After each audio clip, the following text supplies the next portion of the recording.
രാജസ്ഥാനിൽ കോട്ട എന്ന് പറഞ്ഞൊരു സ്ഥലമുണ്ട്. കോച്ചിങ് ക്യാപിറ്റൽ എന്നാണ് ആ സ്ഥലം അറിയപ്പെടുന്നത്. ഈ കഴിഞ്ഞ JEE എക്സാമിൽ റിസൾട്ട് വന്നപ്പോൾ ഞാനതിലൊന്ന് കയറി ഇങ്ങനെ നോക്കിയതാണ്, എവിടുന്നാണ് ഈ പിള്ളേർ ഇത് പഠിക്കുന്നത്, എന്താണ് ഇവരുടെ ആറ്റിറ്റ്യൂഡുകൾ, എങ്ങനെയൊക്കെ അതിൻ്റെ കാര്യങ്ങൾ എന്നുള്ളത്. അപ്പോൾ ഞാനതിൽ കുറേ രസകരമായ സംഭവങ്ങളും കുറേ ദുഃഖകരമായ സംഭവങ്ങളും കുറേ ഇമോഷണലായിട്ട് സംഭവങ്ങളും ഒരു സമ്മിശ്രമായിട്ടുള്ളൊരു വികാരമാണ് ആസ് എ ട്രെയിനർ അല്ലെങ്കിൽ കുട്ടികളോട് കൂടുതൽ ബന്ധമുള്ള ഒരാളെന്നുള്ള രീതിയിൽ എനിക്ക് ഫീൽ ചെയ്തത്. 12 to 15 ലക്ഷം കുട്ടികളാണ് എക്സാം എഴുതുന്നത്. അതിൽ അവർക്ക് ആകെ കിട്ടുന്നത് അതിൽ 16,000 സീറ്റ് മാത്രമേ ഉള്ളൂ. അതായത് 1.3% എന്ന് വേണമെങ്കിൽ പറയാം. അത്രയും ബ്രില്യൻ്റായിട്ട് അത്രയും എഫർട്ട് എടുത്ത കുട്ടികൾക്ക് കിട്ടുന്നതാണ്. അതിൽ നമ്മളതിനെ അവരുടെ ആ കഴിവിനെ നമ്മൾ സമ്മതിച്ചു കൊടുത്തേ പറ്റുള്ളൂ. കാരണം 9ാം ക്ലാസ് മുതൽ അല്ലെങ്കിൽ 10ാം ക്ലാസ് മുതൽ ഈ ഒരു സംഭവം തുടങ്ങുന്നുണ്ട്, ഈ JEEയുടെ ട്രെയിനിങ്. അവർ രാജസ്ഥാനിലെ കോട്ട എന്ന് പറഞ്ഞ പോയ സ്ഥലത്ത് അവരവിടെ റൂമെടുത്ത് താമസിച്ചിട്ടൊക്കെയാണ് പഠിക്കുന്നത്. അവിടെ ഇങ്ങനെ നോക്കുമ്പോഴാണ് എനിക്ക് മനസ്സിലാകുന്നത് 2020 ഏകദേശം അവിടുത്തെ 2020, 2019 1,200ഓളം കുട്ടികൾ സൂയിസൈഡ് ചെയ്തിട്ടുണ്ട്. അപ്പോൾ ഒന്നും കൂടി നമ്മൾ എന്താണ് ഇപ്പോൾ ഇതിങ്ങനെ സൂയിസൈഡ് ചെയ്യാനുള്ളൊരു ടെൻഡൻസി വരുന്നതെന്ന് നോക്കുമ്പോഴാണ് ഏറ്റവും കൂടുതൽ കുട്ടികൾക്ക് ഈ രക്ഷിതാക്കളുടെ പ്രഷർ കൊണ്ടാണ് ഇവരിത് പോയിട്ട് ചേരുന്നത്. രക്ഷിതാക്കളുടെ പ്രഷർ ഉണ്ടല്ലോ, അത് ഏറ്റവും വലിയൊരു പ്രശ്നമാണ് ഇവിടെ. ഈ കമ്പാരിസൺ, ഞാൻ എൻ്റെ മുന്നത്തെ വീഡിയോയിൽ പറഞ്ഞിരുന്നു, ഈ കമ്പാരിസൺ, ദയവേത് നിങ്ങൾ ഈ കമ്പാരിസൺ കൊണ്ട് നിൽക്കരുത്. ആർക്കിടെക്റ്റ് പഠിക്കുന്ന ഒരു കുട്ടി അവനെ കൊണ്ടുപോയിട്ട് JEEക്ക് നിർബന്ധിച്ചിട്ട് അവിടെ ചേർത്ത്, ഇല്ലാത്ത പൈസ എടുത്ത് ലോൺ എടുത്ത് ചേർത്ത്. അങ്ങനെ അവൻ അവിടെ നിന്ന് വിളിച്ചു പറയാണ്, വീട്ടിൽ അച്ഛാ എനിക്കിവിടെ സുഖമില്ല തീരെ, അല്ലെങ്കിൽ എനിക്ക് പറ്റുന്നില്ല എന്ന് പറയണം. എൻ്റെ മാമൻ്റെ മോൻ എങ്ങനെ പാസ്സായത്, അവൻ ഇപ്പോൾ വലിയ പോസ്റ്റിലാണെന്നുള്ളത്. അങ്ങനെ കുറച്ച് ദിവസങ്ങൾക്ക് ശേഷം പിന്നെ ആ കുട്ടിയുടെ മരണവാർത്തയാണ് ഈ അച്ഛനമ്മമാർ കണ്ടത്. ഒരു ജീവിതകാലം മുഴുവൻ സങ്കടപ്പെട്ടിരിക്കേണ്ട അവസ്ഥയാണ്. അപ്പോൾ കുട്ടികളുടെ സ്കില്ല് അല്ലെങ്കിൽ അവരുടെ പാഷൻ നോക്കിയിട്ട് വേണം ഈ സംഭവം നിങ്ങൾ JEE അല്ലെങ്കിൽ എന്താണെങ്കിൽ അത് നിങ്ങൾ സെലക്ട് ചെയ്യാണ്. കുട്ടികളുടെ പാഷൻ തന്നെയാണ് മെയിൻ. പണ്ട് ഞങ്ങളുടെ ഒന്നും കുട്ടിക്കാലത്തുള്ള മാതിരിയല്ല. ഇപ്പോഴത്തെ പിള്ളേർക്ക് ക്രിസ്റ്റൽ ക്ലിയർ ആയിട്ടുള്ള ലക്ഷ്യങ്ങളുണ്ട്. ജെൻസി അവർ കുറച്ച് ലേസി ആണെങ്കിൽ കൂടിയും അവർ എക്സ്ട്രാ ഓർഡിനറി ബ്രില്യൻ്റ് ആയിട്ടുള്ള ആൾക്കാരാണ് അവർ. അപ്പോൾ അവരോടുകൂടി ഡിസ്കസ് ചെയ്തിട്ട് വേണം അവരുടെ ആ ഒരു പാഷൻ മനസ്സിലാക്കിയിട്ട് വേണം ഇങ്ങനത്തെ എക്സാമിലൊക്കെ കൊണ്ടുപോയി ചേർക്കാനുള്ളത്. എന്നെ ഏറ്റവും കൂടുതൽ ഇത് ആകർഷിക്കാൻ കാരണം, ഞാൻ ഇൻസ്റ്റയിൽ ഇന്നലെ ഇങ്ങനെ ഇത് തിരയുമ്പോൾ ഒരു രക്ഷിതാവ്, ഒരു അമ്മ ഒരു പച്ച ടീഷർട്ടിൻ്റെ ഒരു കുട്ടീനെ കണ്ടിട്ട് ഡാൻസ് കളിപ്പിക്കുന്നു. അപ്പോൾ അത് കണ്ടപ്പോൾ നമുക്കൊന്നിങ്ങനെ ക്യൂരിയോസിറ്റി വന്നു. കാരണം കുട്ടിക്ക് ഡാൻസ് കളിക്കാൻ അറിയില്ല, ഡാൻസ് കളിക്കപ്പോൾ നമുക്കൊന്നും ആർക്കും അറിയില്ല. പക്ഷെ അവൻ്റെ ബോഡി ലാംഗ്വേജ് കാണുമ്പോൾ അവനതിൽ തീരെ താല്പര്യമില്ലാത്ത മാതിരിയാണ് നമുക്ക് ഫീൽ ചെയ്യുന്നത് അവൻ്റെ. പക്ഷേ അമ്മയാണെങ്കിലോ, അമ്മ ഇങ്ങനെ കുട്ടീനെ പിടിച്ചിട്ട് ഇങ്ങനെ, നിങ്ങൾ ഈ വീഡിയോ ഒന്ന് കണ്ടൊക്കെ മനസ്സിലാവും അത്.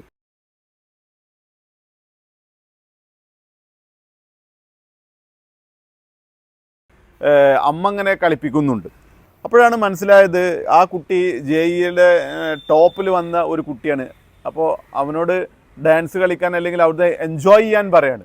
എൻജോയ് ചെയ്യാൻ പറയുമ്പോൾ അവനറിയുന്നില്ല, അവനെ കുറ്റം പറഞ്ഞിട്ട് കാര്യമില്ല. അവനാകെ അറിയുന്നത് എന്താ വെച്ചാൽ ഈ രാവിലെ 6 മണിക്ക് എണീക്കുക, രാത്രി 11 വരെ പഠിക്കുക, ആ ഒരു പാറ്റേൺ മാത്രമേ അറിയുള്ളൂ. സാമൂഹികമായിട്ടുള്ള ജീവിതമല്ല, സോഷ്യൽ മീഡിയ വേണോ വേണ്ടേ എന്നുള്ളതൊക്കെ രണ്ടാമത്തെ കാര്യമാണ് കേട്ടോ.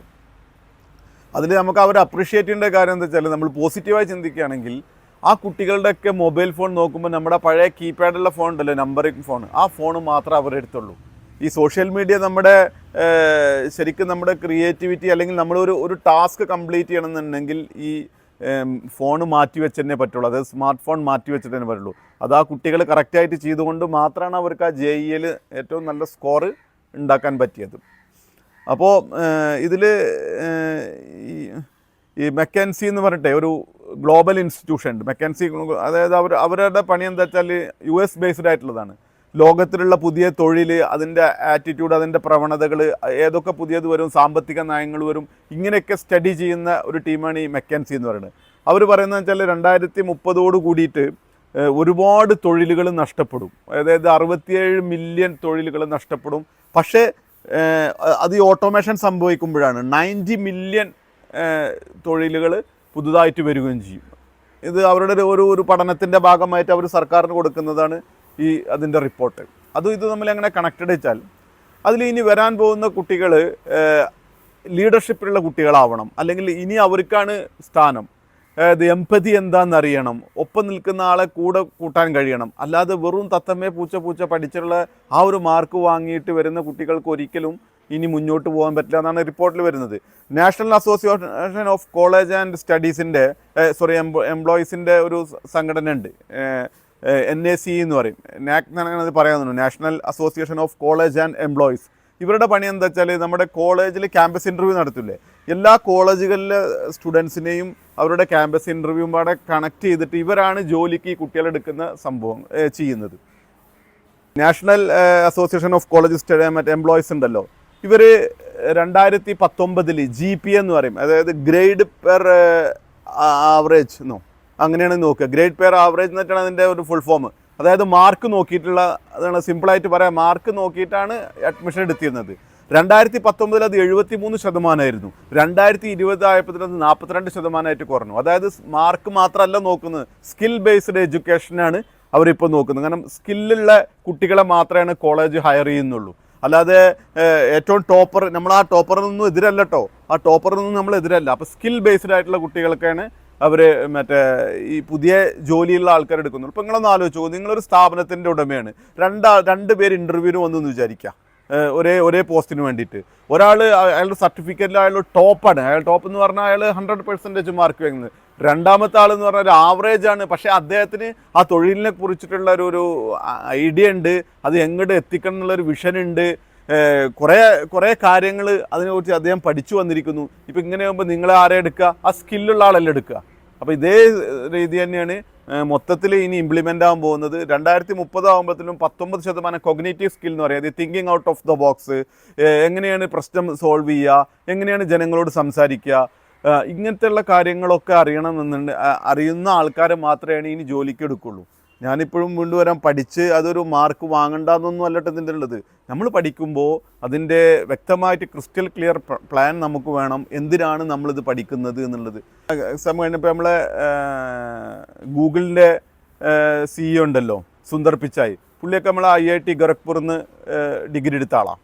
അങ്ങനെ കുറേ ആൾക്കാരുണ്ട്. ഇപ്പോൾ നമ്മുടെ പഴയ RBI ഗവർണർ രഘുരാം രാജേന്ദ്രൻ, പുള്ളിയൊക്കെ നമ്മളെ IIT പ്രൊഡക്റ്റാണ്. ഇതിൽ ഏറ്റവും സങ്കടകരമായ അവസ്ഥ എന്ന് വെച്ചാൽ ഇന്ത്യയിൽ നിന്ന് ഇവരിത് പഠിക്കുന്നു, ഓൾമോസ്റ്റ് ഇതിൻ്റെ പകുതിയിലധികം ബ്രെയിൻ ഡ്രെയിൻ എന്ന് പറയും, ഇവർ പുറത്തു പോവുകയാണ്. കാരണം ഇവിടെ പെർ ഇയർ 50 ലക്ഷമാണെന്നുണ്ടെങ്കിൽ പുറത്ത് അവർക്ക് കിട്ടുന്നത് 10 കോടിയാണ് ഇന്ത്യൻ റുപ്പീസിലൊരു കണക്ക് ജസ്റ്റ് പറഞ്ഞത്. അപ്പോൾ നമ്മുടെ ഏറ്റവും നല്ല ബ്രെയിൻസൊക്കെ ഏറ്റവും കൂടുതൽ ഇപ്പോൾ വർക്ക് ചെയ്യുന്നത് അമേരിക്കയിലാണ്. അപ്പോൾ നമ്മൾ ടാക്സ് കൊടുത്ത് നമ്മളുടെയൊക്കെ ടാക്സ് കൊണ്ടാണ് ഇവർ പഠിക്കുന്നത്. നല്ല സ്ഥാപനങ്ങളിൽ പഠിച്ചിട്ട് ഇവരൊക്കെ പുറത്തേക്ക് പോകണം. അവരെ കുറ്റം പറയാൻ പറ്റില്ല. കാരണം അവരുടെ ചെറുപ്പത്തിൽ അല്ലെങ്കിൽ അച്ഛൻ എന്താ പഠിപ്പിച്ചതോ, വെൽ സെറ്റിൽഡ് ആവണം, നല്ല പൈസ ഉണ്ടാക്കണം എന്നുള്ളതാണ്.